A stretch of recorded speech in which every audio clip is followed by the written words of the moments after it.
Českí velikáni hudby. Tak sa volá výstava Českého centra, ktorá plní sľub daný tunajšej knižnici a núka nielen pre Čechoslovákov ďalšiu lahôdku. Nadviazali sme spoluprácu s Českým centrom v Košiciach a táto výstava nás veľmi zaujala v tom programe, tak sme požiadali, že či by bolo možné tú výstavu u nás urobiť, ale vlastne to bolo také obojstranné. Výstavné panely zobrazujú popisným za to pútavým spôsobom prierez života a diela Bedřicha Smetanu, Antonína Dvořáka a Leoša Janáčka.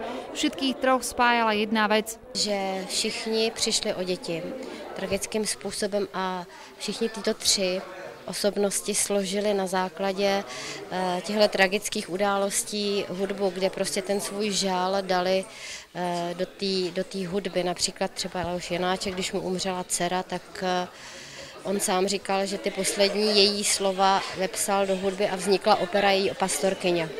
Mená ako sú Smetana, Dvořák či Janáček mladým ľuďom takmer nič nehovoria. On mi to nejak povedomé, ale o ňom nič neviem.